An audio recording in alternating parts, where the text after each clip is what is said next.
Развитие. Perspective. Exchange. Territory. Participation. Entwicklung. Conseil de développement. Euradio Nantes vous présente Fréquence Citoyenne, l'émission à l'écoute du futur. Bonjour à tous et merci de nous retrouver sur Radio Nantes pour Fréquence Citoyenne, l'émission du Conseil de développement de Nantes Métropole. Alors aujourd'hui, dans Fréquence Citoyenne, nous allons parler de la nuit, et plus exactement de la vie nocturne urbaine. Alors c'est un vaste programme que nous allons aborder avec Benjamin Mauduit, qui est l'adjoint au maire de Nantes, Johanna Rolland, à ce qui est désormais une politique publique à part entière, la nuit. Bonjour Benjamin Mauduit. Bonjour messieurs, effectivement, depuis 2014, les politiques publiques nantaises comptent une nouvelle politique publique qui est celle de la vie nocturne. Nantes, une ville la nuit, plus précisément. Nantes, une ville la nuit. Voilà, c'est l'intitulé exact. Comme d'habitude, Philippe Audic, le président du Conseil de développement, nous accompagne dans l'exercice. Bonjour Philippe. Bonjour. Alors vous intervenez, comme d'habitude, quand vous voulez dans cette émission. Alors, d'abord, quelques mots sur vous, Benjamin Mauduit. Vous avez autour de 40, même 40 exactement. Ça y est, j'ai passé le pas. C'est très à la mode. D'avoir 40 ans. Oui, et d'être politique. Et vous êtes né à Saint-Nazaire. Alors votre formation est plutôt littéraire, on va dire, enfin à la fois littéraire et communication, si j'en juge par votre CV. Et votre parcours professionnel vous a conduit dans les métiers plutôt de l'éducation populaire, du côté de la Fédération Léo Lagrange. Et à ce titre-là, vous connaissez assez bien les problématiques, je dirais, de la jeunesse. Alors vous avez fait aussi un peu de politique, ce qui vous a conduit à figurer sur la liste municipale de Johanna Rolland en 2014. Alors on va dire que vous vous situez plutôt à gauche, j'allais dire, mais là c'est une appréciation personnelle, dans celle du 21e siècle, ce qui n'est pas tout à fait la même que celle du 20e. Vous étiez encore à l'école primaire quand le mur de Berlin s'est effondré. Et vous faites partie de cette génération de quadras, d'élus quadras qui abordent la vie politique sans doute avec des grilles de lecture qui sont quand même un peu renouvelées, même souvent largement renouvelées. Alors vous êtes plutôt branché culture et culture contemporaine, si j'en juge par votre page Facebook, parce que je vois des tas de noms de groupes musicaux dont j'ai pas jamais entendu parler. Donc c'est pour ça que je dis contemporain. Moi j'en suis resté aux Rolling Stones, donc vous voyez. Ah, ça fait partie aussi de mon patrimoine, hein. C'est bien, vous avez raison. Il y a une génération qu'on appelle souvent les enfants de la télévision. Et vous êtes plutôt une espèce d'enfant de la culture nantaise, on va dire, puisque en fait, cette culture que vos parents politiques ont installée avec les allumés et puis avec tout ce qui a suivi à Nantes. Alors, comme d'habitude, dans cette émission, ma première question est plutôt personnelle. Comment on devient un élu chargé de la nuit? Parce que c'est un sujet qui avait été abordé pendant la campagne électorale. Pas toujours très sereinement d'ailleurs, et c'était quelque chose qui était prévu, ou votre affectation, vous l'avez découvert le lundi matin, le lendemain du deuxième tour? Alors déjà, la question c'est comment on devient élu. Moi, Josiane Balasco a fait un film qui s'appelle Tout le monde n'a pas eu la chance d'avoir des parents communistes. Moi, j'ai eu la chance ou pas la chance d'avoir des parents socialistes. Alors, j'ai fui la vie politique très longtemps. Puis elle m'a rattrapé, puisque quand j'officiais dans une pépinière à Nantes-Nord, jeunesse, qui s'appelle l'Éclectique, j'ai rencontré Johanna Rolland, qui était alors adjointe à la jeunesse, et c'est comme ça qu'elle m'a invité à rejoindre sa liste, mais sans me dire sur quel rôle elle m'imaginait, puisque l'idée c'était de faire campagne. Pour elle, c'était un argument psychologique. Tant qu'elle n'était pas élue, tant que nous n'étions pas élus, les rôles ne seraient pas attribués. Et puis j'ai quand même suivi pendant la campagne les questions autour de la nuit. Comme vous dites, le climat était loin d'être serein, mais il y a eu cet événement inédit pendant la campagne, de celle d'une votation citoyenne nocturne dans les lieux dédiés à la nuit, autour de l'élection de maire de nuit. Et à Nantes, on a eu 2 maires de nuit qui ont été élus, Arnaud Tesson et Vincent Bayvert, qui ont provoqué un débat, notamment un débat public au CCO, donc Tour de Bretagne, et qui réunissait les 3 principales candidates, Pascal Chiron, Laurence Garnier et Johanna Rolland, qui était animé par Éric Varin et les maires de nuit.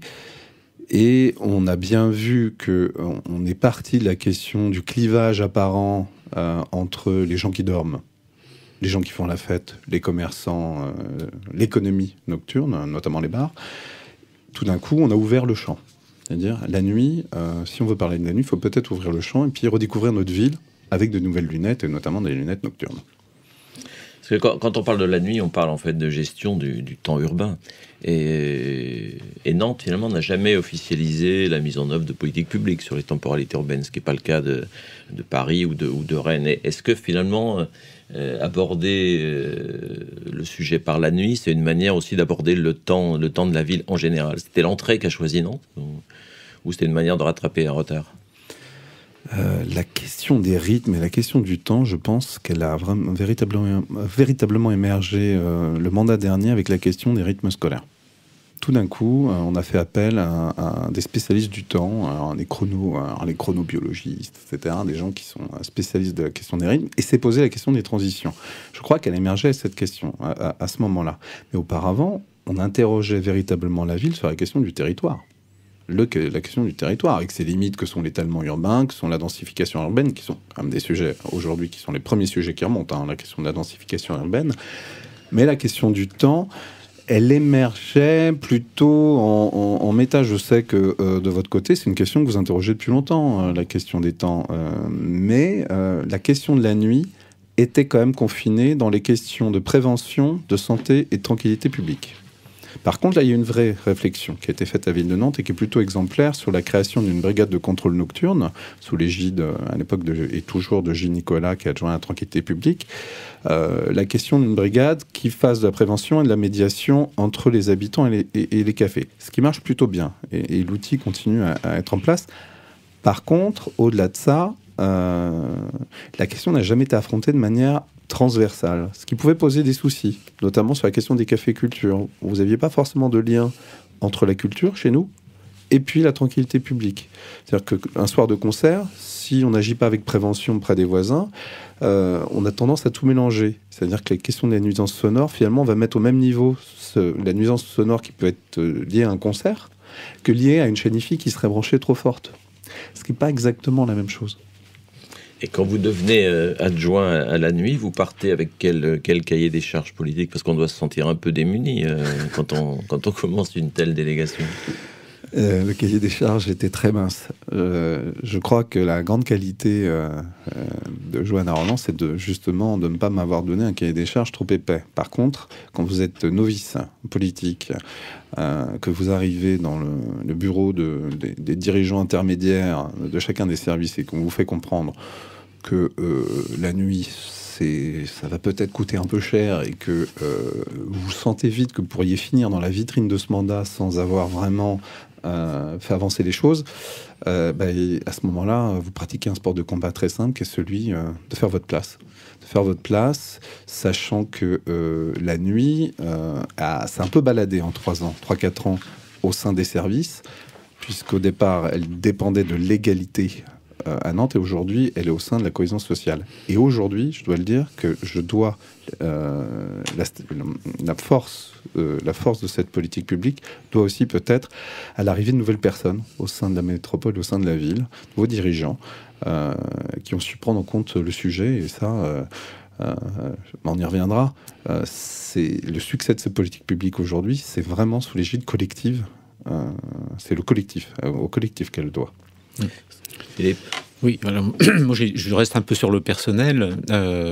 Quand on est élu à la nuit, est-ce qu'on dort la nuit? Ou est-ce que, au moins dans un premier temps, quand vous avez pris ça en charge, vous avez dû investir un peu la nuit, le monde de la nuit, et y passer un petit peu de temps? Et puis deuxièmement, vous avez installé un conseil de la nuit. Alors, qui sert à quoi, en quelques mots, qui est composé comment? Alors sur l'aspect personnel, 2014, j'ai 2 enfants à ce moment-là, tout petits. J'ai une petite fille qui a quelques mois et un petit garçon qui a à ce moment-là 2 ans. Et je peux vous dire que les nuits sont plutôt passées près du berceau, à essayer de rendormir l'enfant. Non, tout ça pour vous dire que j'arrive à un âge à ce moment-là où je sors beaucoup moins. Je fais partie des 87% des Nantais qui dorment la nuit, qui tentent de dormir. Et ce qui est intéressant, c'est que je ne suis pas partie prenante dès le départ. Mais ça, on y reviendra dans d'autres villes. Les maires de nuit ou ceux qui s'autoprogramment toujours maires de nuit sont parfois partie prenante en Europe ou en France.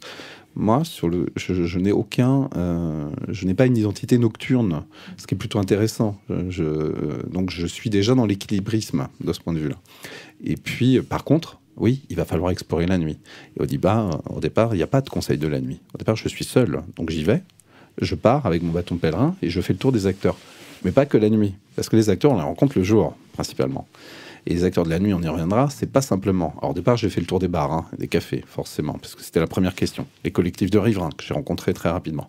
Mais rapidement, j'ai invité l'association d'astronomie, etc. Et c'est comme ça qu'on a composé un premier collectif.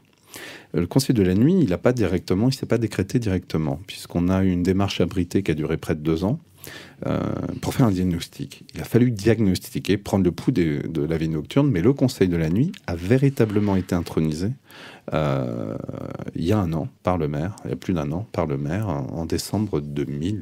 Attendez, le temps passe tellement vite. 2016. Oui, parce qu'on est en 2018 déjà. Ouais.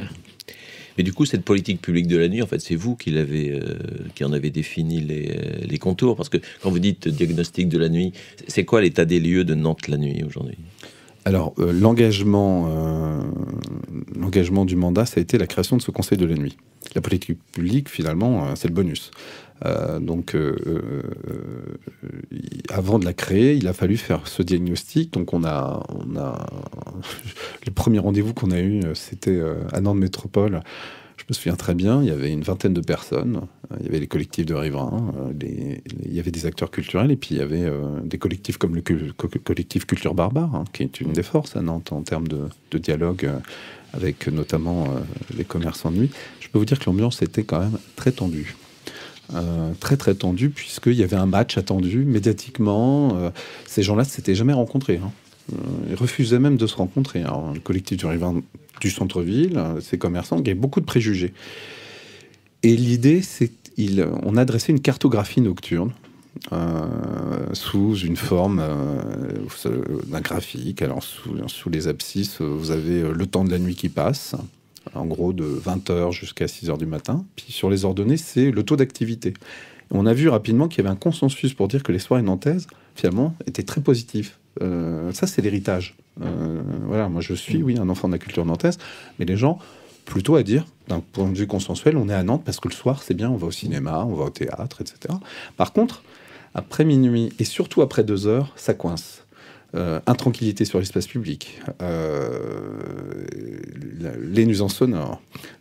Et puis ensuite, ça continue jusqu'au sortir de la nuit, où là, on voit que des publics se croisent, le public qui sort, le public qui finit de travailler, celui qui embauche, et celui qui finit ses soirées. Et souvent, à 5h, 6h, quand vous finissez votre soirée à Vinet, c'est pas forcément très beau à voir.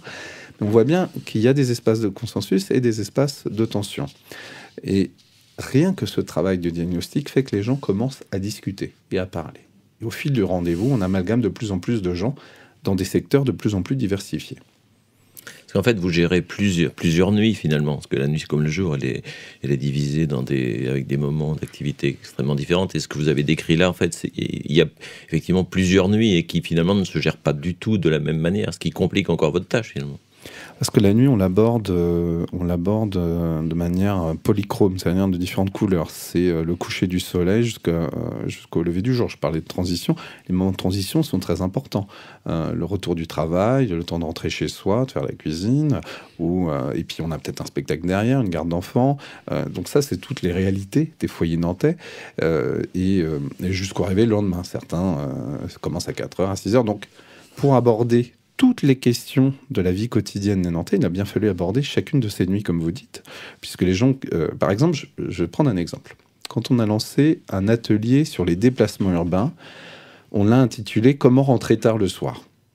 Il nous a été immédiatement reproché par les participants de dire « Mais vous abordez la question forcément sur la question de la fête ». Donc on a évolué, on a appelé l'atelier « Comment se déplacer la nuit », puisque les gens qui vont travailler également se déplace. On va prendre une première pause musicale.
sing. Hear the uncanny one you despise, and the silence saw me in your eyes. Can you keep my song in a rising? In a rising hoped by human will. Can you keep my song in a rising? In a rising hoped by human will.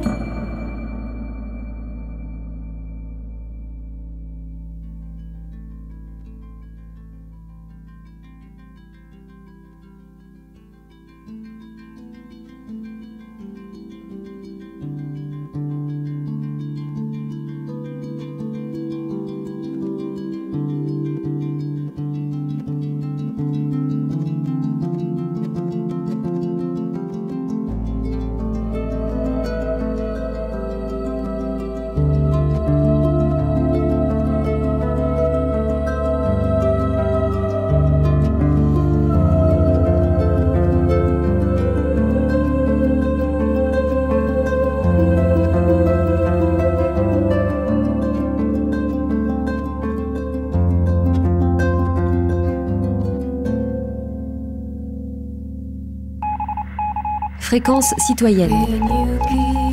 Oui, vous êtes toujours sur Fréquence citoyenne et nous sommes toujours avec Benjamin Mauduit et nous parlons de la nuit à Nantes. Alors j'ai envie de vous demander, vous avez déjà indiqué que finalement il y a un aspect important dans les politiques que vous êtes amenés à inventer et à créer, c'est celui des hommes. Ceux qui se reposent, ceux qui travaillent, ceux qui s'amusent. Et en même temps, on a le sentiment que c'est forcément une politique qui est transversale, qui touche à beaucoup de questions d'aménagement de la ville, d'éclairage public. Et comment vous avez réussi justement à fédérer en quelque sorte ou à proposer un projet qui va quelque part entraîner les différents secteurs de la ville? Il y avait deux chantiers.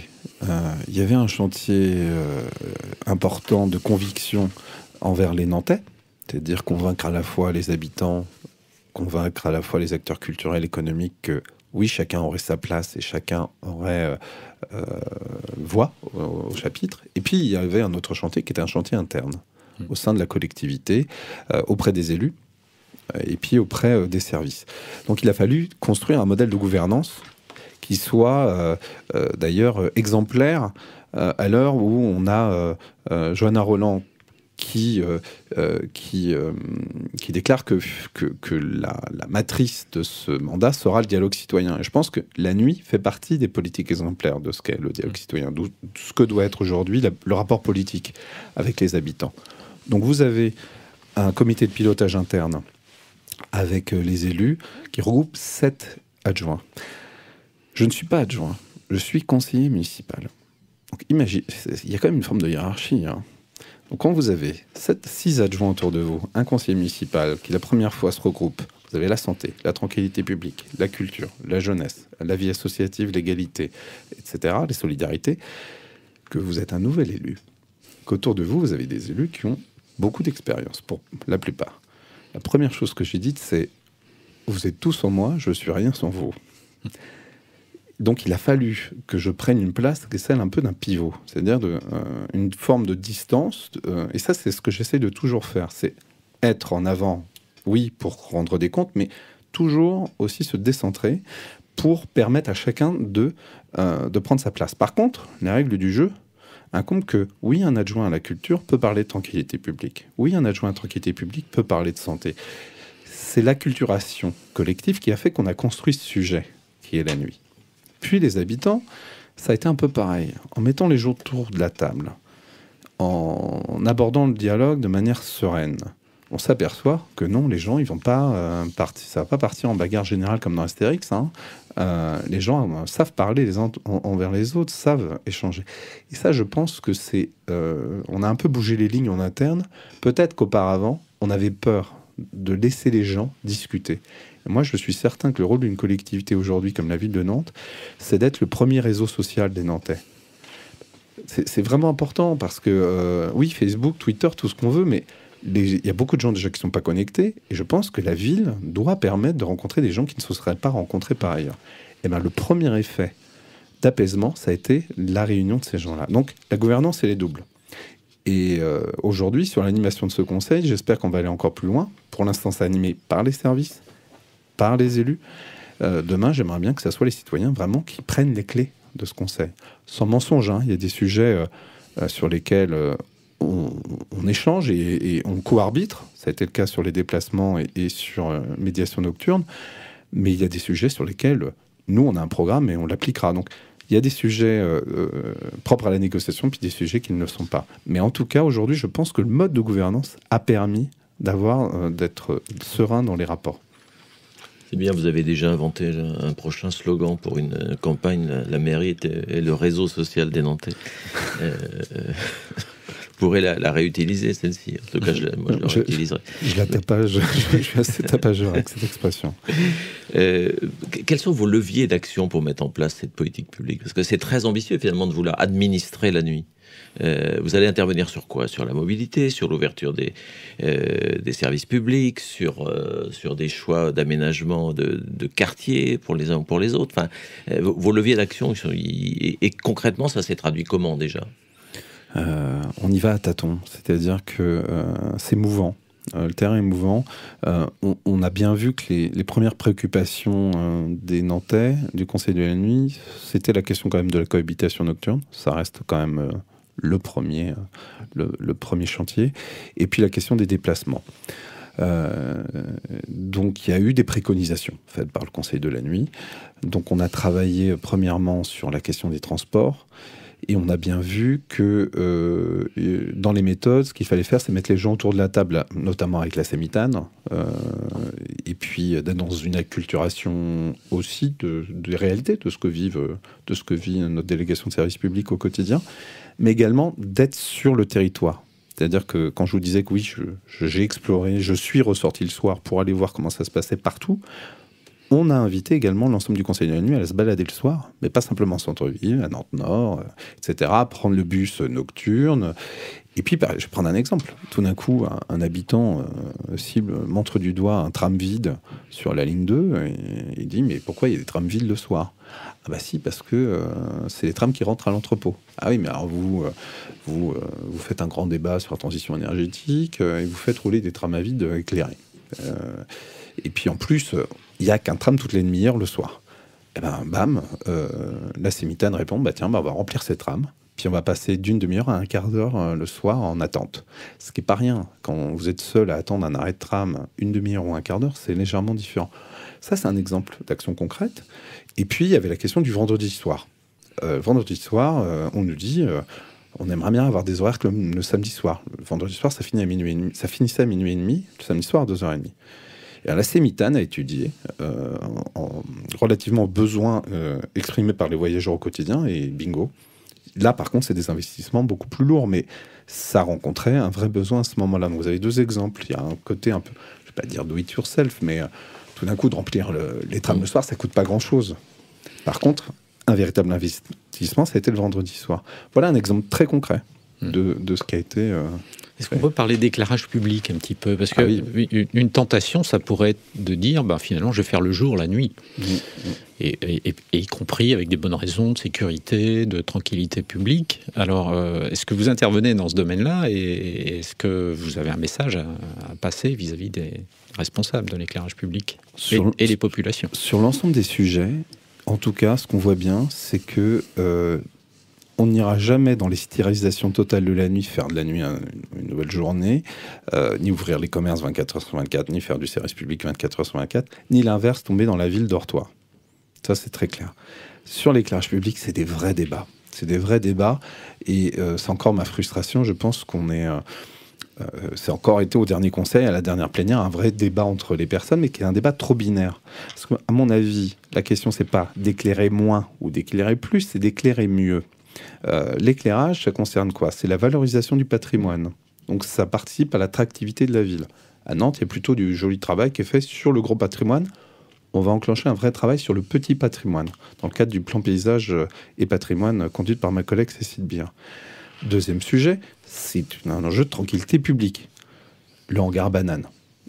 Aujourd'hui, on retravaille un éclairage sur les cheminements du hangar à bananes. C'est aussi un enjeu pour les fans d'astronomie. Moi, j'ai été saisi rapidement par la Société d'astronomie nantaise. Monsieur Wettling, qui est mort dernièrement, qui était un acteur fort du début de ce mandat. On organise des soirées, des nuits, des séances noctambules au Grand Blotreau. Et donc, vous avez des tas de façons d'aborder la nuit. Donc, quand vous mettez en face Nantes Métropole, service d'éclairage public, parce que c'est une compétence métropolitaine, et les collègues de la tranquillité publique, ils travaillent ensemble très très bien. Mais on voit bien qu'il y a une divergence de point de vue. Moi, j'ai tendance à penser que l'éclairage, en termes de tranquillité publique, oui, c'est important en centre-ville et dans la périphérie, qu'il y ait de l'éclairage et qu'on ne tombe pas dans la nuit noire. Par contre, quand une parcelle est éclairée, l'agresseur voit aussi bien l'agressé que l'agressé voit l'agresseur. Donc vous êtes aussi dans une forme comme ça de dialectique qui est complexe. Et la question de l'éclairage public, par contre, pour moi, il y a une loi qui est passée il y a quelques années et qui peut appliquer, c'est la question des commerces. Mais qui doivent éteindre normalement à 1h du matin. Et qui n'éteignent pas, parce qu'il n'y a personne pour en verbaliser. Mais je voudrais poursuivre sur cette question de l'éclairage public, parce que l'éclairage, c'est pas forcément qu'une question de sécurité. La nuit, c'est aussi un élément de l'attractivité des villes. Et qu'une ville soit attractive, en général, elle est rarement dans l'obscurité pour être attractive. C'est pour ça que je parlais du patrimoine. C'est important de valoriser le patrimoine. Après, on voit bien, je pense au marché de Noël de Strasbourg, on a l'impression de marcher, quand on est au milieu du marché, on a l'impression d'être en pleine journée. Mais on a fait des déambulations avec les habitants dans le cadre du grand débat. Et on voit bien qu'il y a des éclairages qui subliment l'espace public et d'autres qui sont plutôt dans une forme de pollution. Alors on appelle ça pollution. Il y a pollution lumineuse qui est un véritable effet. Vous voyez cette espèce de poudre de lumière qu'on voit au-dessus des villes. Et pour aller dans ce sens-là, il y a eu quand même des progrès technologiques et techniques qui font qu'aujourd'hui, les lumières au sodium orange, qui ne sont pas très agréables à l'œil, aujourd'hui avec les LED, on a une vraie progression. Le SEV, le service des espaces verts, travaille très bien, notamment avec Dany Joly, qui travaille à Métropole sur la question de l'éclairage public.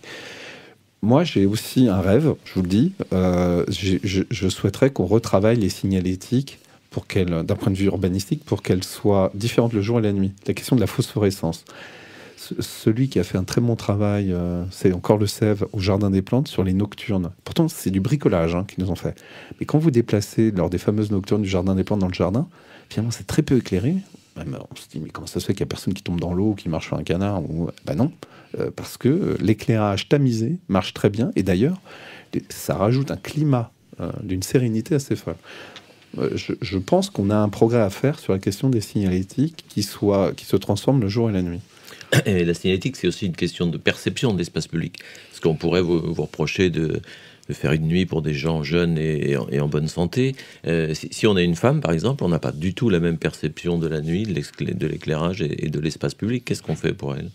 On est en train de conduire actuellement, justement... Alors, on a un plan d'action, je ne l'ai pas dit, sur la vie nocturne. On a un plan d'action. On a une feuille de route aujourd'hui. Sur la fin du mandat, on a une douzaine d'actions. Et parmi celles-ci, on effectue aujourd'hui un travail entre le Conseil de la nuit et le Conseil de l'égalité femmes-hommes, donc avec ma collègue Aïcha Bassal, sur la question de la cohabitation femmes-hommes le soir à Nantes. Donc, on a créé des déambulations avec des groupes d'hommes et des groupes de femmes qui se sont promenés au centre-ville avec un carnet, avec des itinéraires parallèles. Aujourd'hui, en France, le soir, un homme sur 5 se sent en insécurité, un homme sur 20 se sent en insécurité, une femme sur 5. Donc il y a une réalité de différenciation. Et sur ces premières déambulations, les carnets des femmes étaient remplis à foison, carnets des hommes très peu. Par contre, hommes et femmes se mettent d'accord pour constater que tel lieu ou tel lieu est un lieu sensiblement où on peut se sentir en insécurité. Par contre, les hommes franchiront le cap. C'est-à-dire qu'ils affronteront cette insécurité, où les femmes seront dans le contournement. Donc là, il y a des propositions qui ont été faites suite à cet atelier-là, qui vont déboucher sur des actions ou des aménagements qui, pour nous, permettront de conscientiser et d'éveiller chez l'ensemble des Nantais cette question de la cohabitation femmes-hommes qui va, on va dire, de la peur, qui est parfois dans le préjugé et la représentation, à la drague lourde, jusqu'à la prédation, le harcèlement. Et ça, on a des vrais phénomènes, hein, faut pas s'en cacher. Hein. Je parlais du hangar à bananes, vous avez des espaces où ce sont vraiment des espaces de prédation. La question de la nuit, c'est aussi la question des services publics et de l'ouverture des services publics. Est-ce qu'on peut imaginer qu'un jour, le musée d'art sera ouvert toute la nuit, ou une grande partie de la nuit, que le château sera ouvert la nuit, ou qu'on pourra aller faire chercher des papiers, des choses comme ça, à 11h, à minuit, à la mairie? Sur la question de l'ouverture des espaces relatifs, alors ces espaces en régie, etc., les espaces municipaux, la crainte assez partagée chez les services au début du mandat, finalement, les gens ont été assez vite rassurés sur la demande. La demande n'était pas d'ouvrir tout le temps, 24h/24 les services, mais bien à un moment donné d'ouvrir de temps en temps le soir, de manière exceptionnelle. Je parlais de nuit exceptionnelle tout à l'heure. 87% des gens dorment la nuit. Hein. À 22h, 23h, vous êtes couchés. Hein. C'est la nuit domestique. 13% sortent le soir, ou travaillent le soir. Par contre, on a tous des nuits exceptionnelles. On a tous des nuits blanches dans l'année. Un mariage par-ci, des fêtes, etc. Des célébrations. Eh bien, l'idée, c'était qu'il y ait plus de nuits exceptionnelles. Et bien, depuis le début du mandat, le château organise des nocturnes très régulièrement. Alors quand je dis nocturne, oui, c'est pas jusqu'à 3h du matin. Mais je vais prendre un exemple. Quand ils ouvrent le musée en partenariat avec le théâtre universitaire pour faire des soirées danse, vous avez des chorégraphes qui déambulent dans le musée. Le public est au rendez-vous, d'une. 2, c'est un public plutôt jeune. Et 3, c'est un public qui ne vient jamais au château et qui, ce soir-là, se comporte de manière, mais alors, exemplaire. Et, en plus de voir le spectacle, sa culture pérégrine dans le musée. Donc là, on a une vraie victoire. Le musée des Arts, c'est le choix de Sophie Lévy, aujourd'hui, de la directrice, c'est d'organiser des nocturnes très régulières. Par contre, non, ça ne sera pas toute la nuit. On vient de faire un appel à projet sur la nuit, et une des réponses fortes qui a été retenue par le jury du Conseil de la nuit, c'est de faire du camping au Jardin des Plantes. Là, par contre, c'est la nuit complète. Et là, le Jardin des Plantes est prêt. Le SEV est prêt à ouvrir ses portes. Le SEV était moins prêt à négocier une ouverture régulière, nocturne, toutes les semaines, de leur parc. Par contre, d'un point de vue exceptionnel, oui, ils sont pour. Et sur cette nuit au camping, cette nuit de camping au Jardin des Plantes, qui est en plus une grande aventure botanique, c'est un grand jeu finalement. Ce qui est intéressant, c'est qu'aujourd'hui, on a beaucoup de Nantais qui partent pas en vacances. Et en plus, qui n'ont pas forcément de jardin. Donc l'expérience du camping pour les enfants, des fois, elle n'existe pas. Alors que c'est une expérience pour moi essentielle. Je viens de l'éducation populaire, j'en ai fait quelques colos en tant que directeur et en tant qu'enfant. Et là, vous avez une vraie mesure, un vrai projet, pour moi, qui en plus répond à un besoin social. Philippe, vous avez une question peut-être sur les projets de la nuit? On y reviendra. Oui, j'ai vu qu'il y avait un appel à projet qui avait été lancé. On va en parler après. Est-ce que votre rôle finalement, c'est de réguler la nuit nantaise ou c'est de s'adapter à une évolution qui est dictée peut-être par d'autres phénomènes, sur les phénomènes économiques ou d'autres éléments? Vous avez une minute avant la pause pour traiter le sujet. Rapidement, tout à l'heure, vous avez lancé le terme administré. Et là, vous me dites réguler. Sur l'histoire de la nuit, en gros, les historiens qui sont intéressés à la nuit s'intéressent à la nuit à partir du XVIIIe siècle, à partir du moment où on a éclairé la nuit. L'éclairage public, c'est très important parce que c'est là où on a différencié les villes des campagnes. D'ailleurs, si vous regardez Nantes de haut, aujourd'hui, la fameuse photo de Thomas Pesquet de Nantes, vous allez voir que Nantes, finalement, était assez isolée. Elle se dessine par ses lumières. Et cette question-là, la nuit, on l'a amorcé la réflexion d'un point de vue moral. Vous savez, les femmes sur l'espace public qui traînent la nuit. Voilà, vous voyez tout ce regard moral qu'on a porté sur la nuit. Le risque aujourd'hui, c'est de revenir à ça. C'est pour ça qu'il est important que ce sujet soit abordé de manière équilibrée et d'un point de vue à la fois très pragmatique, la question des aménagements de la nuit, mais à la fois d'un point de vue un peu poétique, les nuits exceptionnelles, et puis là on peut remonter aux allumés, etc., l'histoire de Nantes. Par contre, non, notre but c'est moins de réguler que C'est compliqué ce terme de réguler pour moi, parce que et ça pose le devenir de cette politique publique. Ça, c'est une vraie question. C'est demain, est-ce que vous allez être dans un rapport administré à la nuit? Moi, je pense qu'il faut que ça reste une politique réflexive et avec une forme de distance et qui reste transversale par rapport à ça. On va prendre une seconde pause.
Fréquence citoyenne. Nous sommes toujours avec Benjamin Mauduit pour parler de la nuit à Nantes. Et donc, en s'inscrivant dans la suite de ce qu'on avait abordé comme question, la question de la régulation, voire de l'administration, il y a aussi un rôle qui apparaît de la ville, qui est aussi de dire je peux contribuer à l'animation de la nuit. Donc là, vous avez lancé un appel à un projet. J'aimerais bien que vous en disiez quelques mots avec, si j'ai bien compris, 11 formes d'animation la nuit. Qu'est-ce qui vous a poussé à faire ça? Comment c'est perçu par votre conseil? Enfin, votre conseil de la nuit, bien sûr. On parlait d'acculturation autour des questions de la nuit. Dès le début du mandat, j'ai rencontré, par ma vie antérieure associative, je connaissais bien les chargés de quartier de plusieurs quartiers périphériques. Et quand j'ai abordé cette question-là, on me renvoyait toujours le côté régulation, justement, de l'espace public, occupation, notamment je pense à Nantes-Nord, occupation d'espace public par des hommes en général. Donc on me renvoyait toujours la question de la sécurité. Mon expérience passée fait aussi que moi, j'ai accompagné des jeunes sur Nantes-Nord à organiser des grandes soirées festives parce qu'il y avait un vrai besoin. Et que les gens ont besoin de se retrouver, femmes, hommes, familles, et que tout le monde n'a pas forcément la faculté de sortir en centre-ville, de faire garder ses enfants. Donc la question de la proximité est importante. Mais on voit bien qu'il y avait... il fallait sortir du centre-ville, il fallait sortir de la question de la fête aussi. Et pour ça, on a voulu impulser les choses à la fois au sein de nos services, à la fois auprès des Nantais, en créant cet appel à projet. Cet appel à projet... il a été co-construit avec le Conseil de la nuit. On a fait un grand atelier où chacun définit les axes. Et ce qui est revenu, c'est la question, c'était c'est quoi pour vous une nuit exceptionnelle? Et ce que nous a envoyé le Conseil, c'est des nuits qui se passent dans des lieux inattendus, qui ne se passent pas qu'au centre-ville, qui ne concernent pas que la fête au sens sonore, parce qu'on parle beaucoup du bruit. Mais vous voyez, la lumière, par exemple, on en parle moins, on parle du bruit. Et puis, la question de la diversité des publics. Donc, ça fait naître un appel projet. On a mis une dotation globale de 50 000 €. Et l'idée, c'est que on pouvait saisir en ligne son projet et c'était adressé à l'ensemble des associations nantaises. C'est aussi des volontaires du Conseil de la nuit qui ont donc délibéré autour de ces projets. On a eu 50 réponses. Je veux dire, c'est exceptionnel. Vraiment, moi, je m'attendais à ce qu'on ait une quinzaine de réponses. Et puis, dans des projets d'une grande diversité, avec une dominante culturelle, tout de même.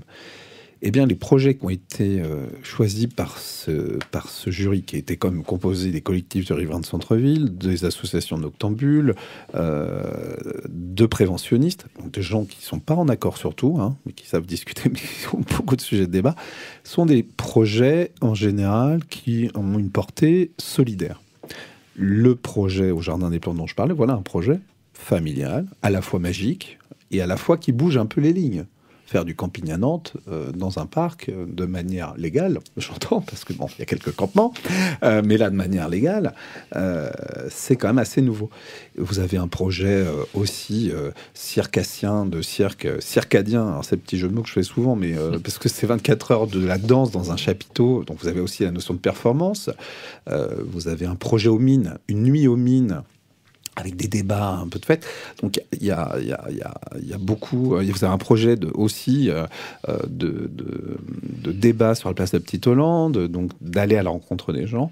Donc, vous avez 11 projets qui ont été choisis. Alors, pourquoi 11? Parce que c'était 5 000 € maximum par projet et qu'il y avait un projet qui ne coûtait pas grand-chose. Donc, ça a permis de faire 11 projets au lieu de 10. Ces projets seront éditorialisés au sein d'une programmation annuelle et on compte sur le jury pour afficher ses coups de cœur, ses choix, mais on compte vraiment faire une programmation qui nous permette aussi de valoriser notre politique publique et d'illustrer concrètement des projets qui justement donnent une image aussi positive, qui n'empêchent pas, qui ne sont pas là pour cacher aussi les faits plus malheureux, vous voyez, mais montrer que les nuits nantaises, ce n'est pas que l'hangar à bananes, ce n'est pas que la prostitution, ce ne sont pas que cette vision anxiogène parfois qu'on nourrit nous-mêmes. Et ce premier appel à projet va être totalement mis en œuvre sur l'année 2018 ? Oui, 2018, ouais. Tout à fait, puisque l'idée c'est de réitérer cet appel à projet au moins l'année prochaine. Alors peut-être pas chaque année, mais au moins l'année prochaine. Parce que l'idée aussi, c'est qu'on a un ensemble de dispositifs comme le bureau des projets ou le fonds d'émergence, qui sont des dispositifs qui peuvent accompagner ce genre de projet. D'ailleurs, tous les déçus de l'appel à projet peuvent très bien aujourd'hui candidater sur ces autres dispositifs. Si on sort un petit peu de Nantes, ouais. Les élus à la nuit constituent une espèce finalement assez rare, puisque en dehors de Paris et de Nantes, en France, je ne crois pas qu'il y en ait d'autres. Quelle relation vous avez avec votre collègue parisien et qu'est-ce qui se passe ailleurs en Europe ? Alors, j'ai une très bonne relation avec Frédéric Ocard, qui est élu à la nuit à la ville de Paris. Bien que je vais vous dire, je vais être honnête, en termes de dimensionnement, on n'est pas du tout sur les mêmes enjeux. Ce qui nous rapproche, c'est que lui comme moi, nous ne sommes pas rattachés principalement à des questions de sécurité et de tranquillité publique, ce qui n'empêche pas de travailler avec des élus thématiques sur la question. En France, donc il n'y a que 2 conseils de la nuit, c'est Nantes et Paris, qui réunissent une grande diversité d'acteurs. C'est un sujet par contre qui émerge beaucoup. C'est-à-dire qu'on est très interpellé par Toulouse, par Bordeaux, par Tours, par plusieurs villes, qui aujourd'hui se posent la question, sur la question de l'équilibrage la nuit justement de la vie avec les riverains, puisque les enjeux de densification, de gentrification également, font que forcément il y a de plus en plus de tensions. mais pour des questions d'attractivité aussi. On voit bien qu'aujourd'hui, aller dans une ville pour ses journées, mais aussi pour ses nuits, si on veut attirer une population d'ailleurs plutôt jeune et qui économiquement peut dépenser, c'est important. Et la question, des villes comme Barcelone ont construit leur identité sur la nuit, Amsterdam. Et quelques soucis aussi. Oui, alors voilà. Après, c'est la vraie question. Nantes, c'est pas Barcelone. Nantes, c'est pas Amsterdam. Donc, moi, quand on m'appelle le maire de nuit, je renvoie en général qu'il n'y a qu'un seul maire à Nantes. D'ailleurs, ça a été la décision très intelligente des maires de nuit le soir de l'élection de Johanna Orlan, qui ont rendu leur écharpe symbolique en disant il n'y a qu'un maire à Nantes. Et ce qui n'est pas le cas partout, je crois. Non, à Bordeaux, par exemple, vous avez un maire de nuit autoconsacré qui lui-même participe à l'économie nocturne. Alors, c'est quelqu'un de très agréable, très sympathique. Il faut que je le rencontre. Je vais le rencontrer prochainement, mais qui lui travaille dans ce milieu-là. À Londres, vous avez une Sarine de la nuit. Alors, vous savez que le maire de Londres, ça a été un de ses sujets principaux la nuit, sur sa campagne, puisqu'il avait promis l'ouverture des transports en commun, le métro, 24 heures sur 24. Alors, c'est Londres aussi, c'est pas Nantes. Mais la Tsarine de nuit, qui est que j'ai rencontrée à Paris, qui est une femme très agréable, vient du milieu des discothèques. Moi, ça me pose cette question. C'est-à-dire, je pense que si vous avez un responsable public nommé sur la question de la nuit, ça doit être quelqu'un de neutre et qui ne doit pas participer d'un soupçon à un moment de prise de parti, forcément, ou de lobby. Et c'est l'avantage qu'on a à Nantes, c'est qu'on est dans cet équilibre-là. Après, je vous dis, à Nantes, on est dans un village, clairement, à côté de Londres ou à côté de ces villes-là. En plus, Nantes, particularité, fait qu'on a un centre-ville quand même assez. Alors, je compte vraiment bouffer. Plusieurs centres-villes en plus. Oui, il y a plusieurs centres-villes, ouais. C'est-à-dire qu'il y a l'île de Nantes maintenant, c'est vrai. Mais si on prend Bouffay-Gralin, ça reste quand même des petites rues. Ça reste. Regardez la rue Kervégan, vous faites tomber un briquet par terre, vous réveillez la rue entière. Pour y avoir habité, je peux vous en témoigner. Mais en dehors de l'Europe, qu'est-ce qui se passe ailleurs? C'est-à-dire, parce que l'idée de la ville 24 sur 24, là, dont vous parliez tout à l'heure, en disant c'est pas notre objectif, mais est-ce que pourtant, dans la réalité, finalement, c'est pas ce qui se met en place petit à petit? Même si Nantes est un village, il est peuplé de gens qui ont des modes de vie urbains et qui s'uniformisent un peu, quelles que soient les tailles des villes. Oui et non. En 25 ans, on a grignoté en France 18 minutes de sommeil. C'est pas grand-chose. J'ai plutôt tendance à penser qu'aujourd'hui, le grignotage de temps de sommeil se fait plutôt à domicile. La différence avec il y a 25-30 ans où, rappelez-vous, je me souviens de ces publicités au cinéma où on condamnait la télévision, il faut éteindre la télé, il faut sortir, etc. Aujourd'hui, on a une victoire de la culture domestique. Vous allumez votre télévision, c'est pas simplement pour regarder une chaîne. Vous pouvez regarder Netflix. Alors, l'impact de Netflix, d'ailleurs, j'ai vu une étude récente, comme quoi les millennials... Pas de publicité. Ah, c'est pas une publicité. je cite une chaîne. Bah, c'est pas une chaîne, c'est une plateforme. Je cite Netflix parce que une enquête dernièrement montrait que les millennials, donc ce sont les nouveaux jeunes, auraient moins tendance aujourd'hui à vouloir sortir à binge-watcher, vous savez, à regarder en continu des séries Donc il y a une culture domestique très forte. Ça, c'est très clair. Aujourd'hui, vous pouvez écouter de la musique, regarder des films, etc. Mais, si on prend Shanghai, je crois que c'est Shanghai, je ne me trompe pas, qui est la ville qui vit 24h24, New York, on est sur des mégalopoles quand même, là. On est sur des très gros villages. Oui. Mais sur ce que vous dites, je pense que si on regarde les époques, il y a toujours eu une nostalgie de l'avant. Des gens qui pensaient qu'avant c'était plus tranquille ou c'était encore plus animé. Moi, sur la nuit, je peux vous dire, j'en trouve des nostalgiques. Cette grande époque des allumés, les allumés, ça a duré quelques jours dans l'année. Moi, je me souviens quand je suis arrivé à Nantes, alors j'étais hyper content d'arriver à Nantes, c'était une offre culturelle dithyrambique, mais l'été, on s'ennuyait un peu quand même.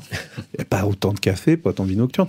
Et inversement, vous avez les gens qui disent c'est plus la vie de village que c'était. Donc je trouve ces deux nostalgies, ça reste très sensible. Mais 18 minutes en 25 ans, je pense que les gens dorment encore pas mal. Par contre, la culture de l'écran pose des questions. Le smartphone au lit... On arrive à la fois à la fin de l'émission, mais aussi on est très avancé dans le mandat. Et la question qui me vient, c'est est-ce que vous rencontrez des électeurs la nuit? Est-ce que vous allez faire des électeurs? Est-ce qu'ils vont vous suivre pour un mandat futur, compte tenu d'une politique que vous avez. Et est-ce que la campagne électorale, désormais, se déroulera aussi la nuit? Alors, ça serait, je pense, stratégiquement une très mauvaise idée de faire du porte-à-porte à 2h du matin. Je pense que là, on aurait l'inverse de ce qu'on voudrait prôner. Mais là, c'est une question qui dépasse la nuit. C'est-à-dire que le pari du dialogue citoyen, c'est pas un pari électoraliste. Mais c'est quand même à un moment donné que le dialogue citoyen, pour moi, si il est vraiment subversif, et si le dialogue citoyen dépasse la notion même de service après-vente de la ville, parce que c'est parfois un peu ça, hein. C'est un peu le service après-vente, oui, mon couloir à vélo, mon couloir à voiture, etc. Bon, les gens ont une vision parfois pragmatique. Mais le dialogue citoyen, ses vertus doivent être à un moment celles de dire je vote pour un candidat qui prône quand même une forme de gouvernance qui bouge les lignes et qui me permet, moi, entre deux élections, de participer à la vie de ma ville. Parce que moi, je pense que c'est ça le problème aujourd'hui du rapport du citoyen avec la politique. C'est qu'entre deux élections, on l'interpelle pour pas grand-chose. Sinon, et les militants, c'est encore pire, parce que si les militants commençaient à leur dire qu'à 2h du matin, il faut aller faire campagne, déjà qu'il n'y a plus beaucoup de militants dans mon parti, les plus courageux, ils sortiront pas la nuit pour faire campagne. Donc, mes visées sont pas électoralistes.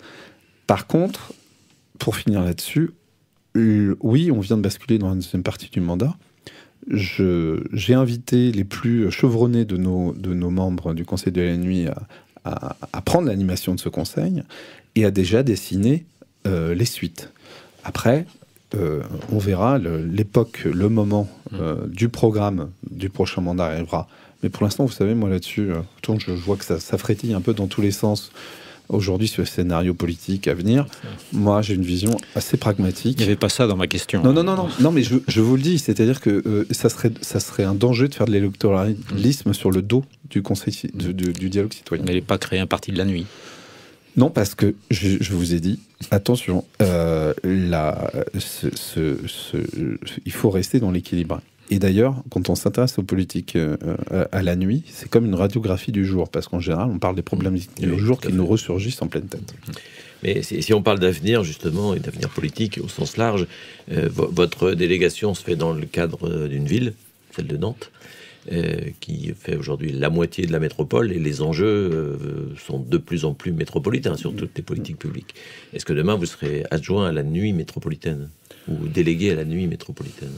Alors, sur le dimensionnement de la politique publique, elle a déjà bougé, puisque sur la question je vous ai dit, du travail autour des déplacements, on a travaillé à échelle métropolitaine, puisque j'ai conduit avec Bertrand Affilé, donc qui est vice-président sur la question des déplacements, cet maire atelier. De Saint-Herblain. Et maire de Saint-Herblain. Mais on a travaillé à échelle métropolitaine. Donc les changements se sont faits de manière métropolitaine. La question de savoir demain... alors mon rôle à la métropole, ça j'en sais rien du tout. J'y pense pas tous les jours en me rasant. Je me rase pas tous les jours de toute façon. Mais mais pour dire, est-ce que ça pourrait monter? On voit que la culture est en train, les compétences sont en train de s'élargir. La question de la nuit, je pense qu'on n'en est pas là quand même. Après, forcément, est-ce qu'il y a des questions un peu de même nature qui se posent dans les communes de l'agglomération les plus importantes, Rezé ou Saint-Herblain? C'est-à-dire la question de la nuit, un peu comme vous l'avez appréhendé. Chez les habitants, je pense, parce que forcément, quand vous voulez rentrer chez vous le soir et que vous habitez très loin, en fait, la vraie question, c'est ça. C'est-à-dire que c'est plus compliqué de rentrer chez vous quand vous habitez au sud de Rezé que quand vous habitez, à Bouffay, forcément. Donc, elle se pose. Après, nous, en termes de compétences, je vous dis, dans le cadre de cet atelier, on a invité un peu tout le monde. Je vois que ça suscite de l'intérêt par mes collègues métropolitains. Mais c'est là, je pense que les élus n'ont pas toujours la même vision que leurs administrés. C'est-à-dire que les élus, la question de la nuit dans ces villes-là, je pense qu'elle reste quand même la question sécurité et pas du silence absolu, mais du respect. Non, mais c'est aussi, il y a aussi quand même des questions de choix urbain, des questions d'ouverture de services. La nuit, c'est pas simplement celle du centre-ville. Ah non. Alors voilà, c'est pour ça que je précisais qu'il y avait la question du quartier périphérique. Il y a la question du quartier périphérique. Sur la question de la cohabitation homme-femme, on va travailler sur Nantes-Nord, sur ces questions-là. Parmi les projets retenus de l'appel à projet, je suis content de voir qu'il y a un projet à la Bottière. Donc, c'est l'extension du domaine de la lutte quotidiennement. Quand on me renvoie, on me dit mais c'est pas encore assez, c'était le cas de Laurence Garnier au dernier conseil municipal. Je rappelle qu'au départ, notre engagement, c'était simplement un conseil de la nuit. Donc tous les jours, on ouvre le spectre, que ça soit sur les thématiques ou que ça soit sur le territoire. Très bien, écoutez, merci Benjamin Maudy, on pourrait parler très longtemps avec vous de la nuit. Finalement, vous êtes à la tête d'un vaste laboratoire urbain, peut-être le premier laboratoire urbain un peu new look, qui aborde des sujets nouveaux. En tout cas, c'était un plaisir de discuter avec vous. Merci, ce fut un plaisir partagé. Merci de cet entretien et continuez à écouter Radio Nantes. Conseil de développement. Prospettive. Participation. Territory. Obmeni. Entwicklung. Euradio Nantes vous a présenté Fréquence citoyenne, l'émission à l'écoute du futur que vous pouvez réécouter sur notre site internet euradionantes.eu.